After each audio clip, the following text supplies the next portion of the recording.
Muslim Ummah, and the rope of Almighty Allah. Bismillahi wa salatu wa salamu ala Rasulillah. Listen up, Ummah. Despite my previous heartfelt message and call to the Ummah, sadly, the reality is dawning upon me more and more day by day that it is not just the leaders and the armies and the scholars that are to blame, but it is the ordinary people like you and I for the situation that we are witnessing in Palestine for over a year and a half, and for the other atrocities and horrors faced by the Muslim Ummah across the world in recent years. And yet we still in the darkness, we still reluctant to accept our shortcomings and our weaknesses and faults. Rather, we prefer the life of the world and its enjoyments, its temptations, and its deceptions. The message I'm trying to get across is that despite all my efforts, my last post only got 600 views. 600 views, and this is the state of the Ummah. Where is the Ummah? The question is, where is the Ummah?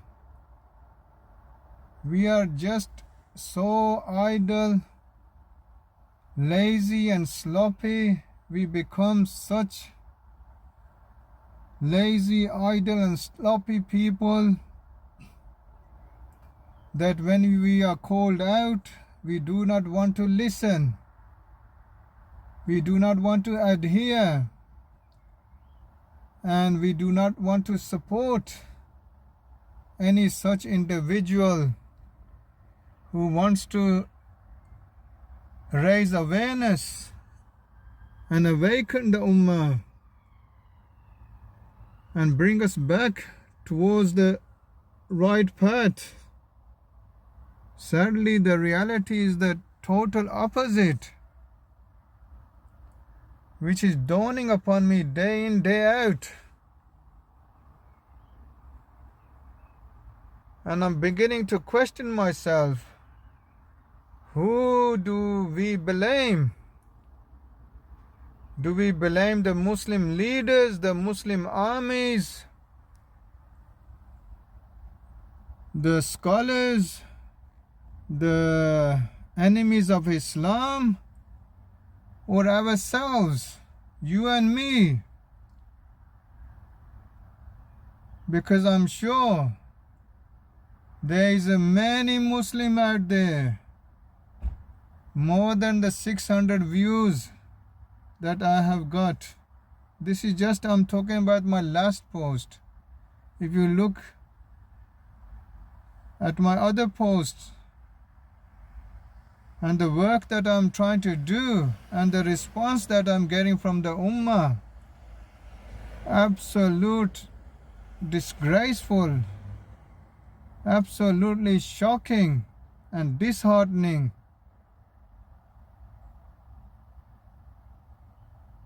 The reality is that we are simply idle people. We simply just want the enjoyment of this life, the pleasures of this life.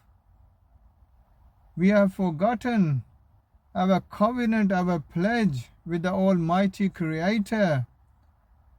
We have forgotten the warnings and the reminders of the Almighty Creator from the Quran al-Hakim, and the reminders and warnings from the final Prophet, upon whom be peace.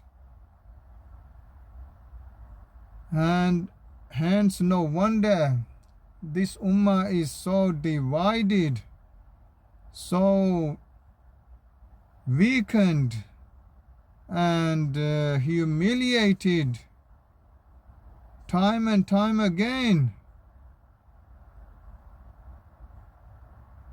Absolutely disgusting and horrifying. I don't know what other words to use.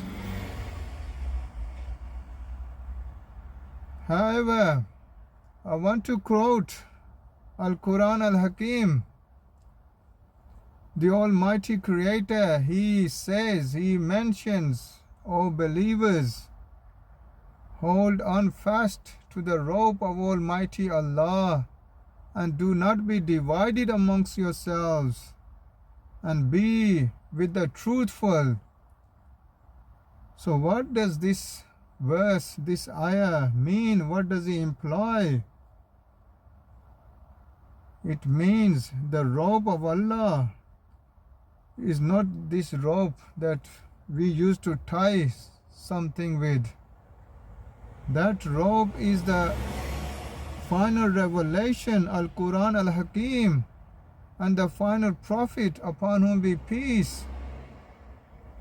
The teachings and the guidance and the warnings, that is the rope of Almighty Allah, that we as Muslims are neglecting day in, day out, and hence the results are in front of our eyes, and yet we are still negligent, we are still ignoring these warnings and these reminders from the Almighty Creator.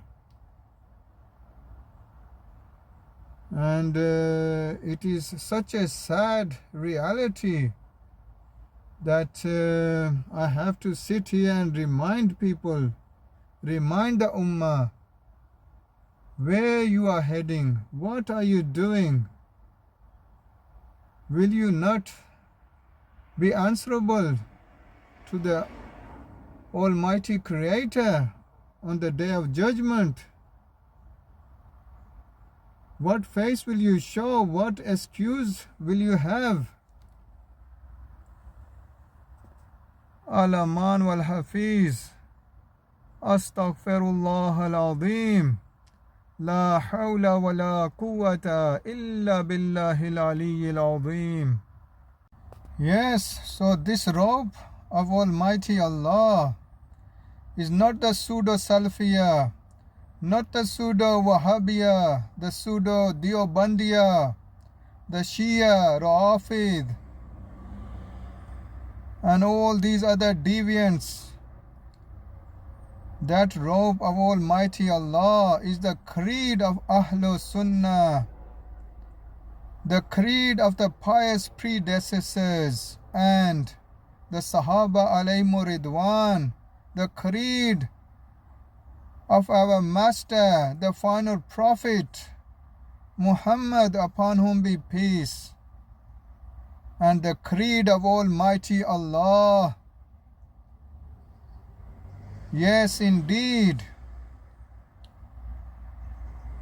And this is a huge reminder for the Ummah and for those watching, for those listening. It is a duty upon each and every one of us to convey this message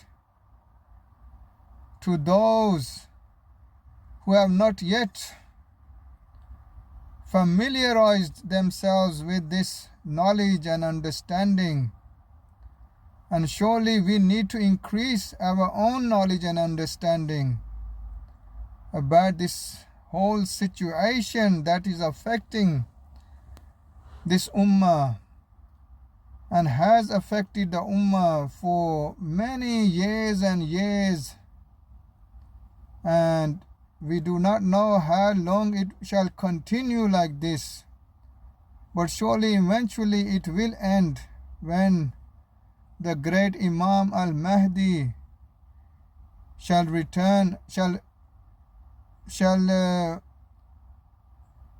come,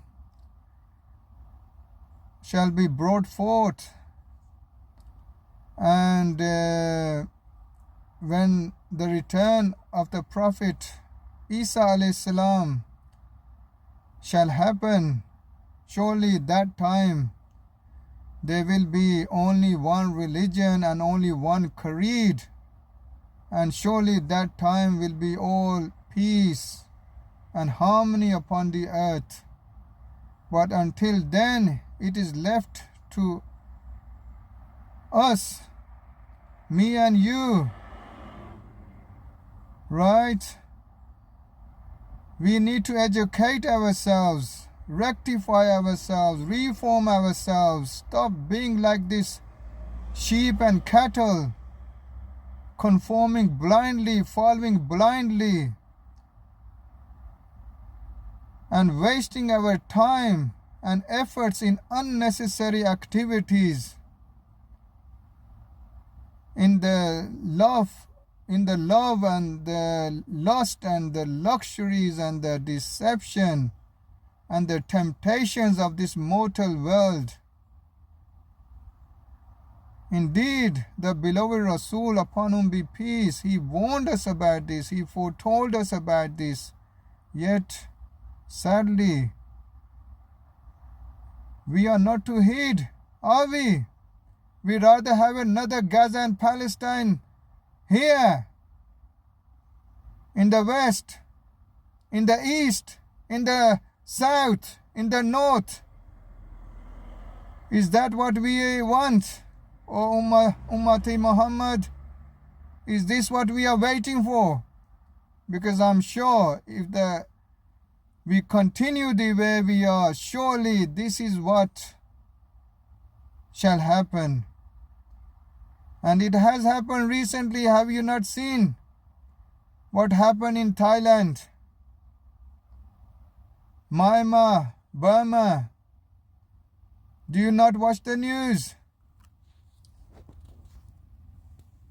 And the headlines?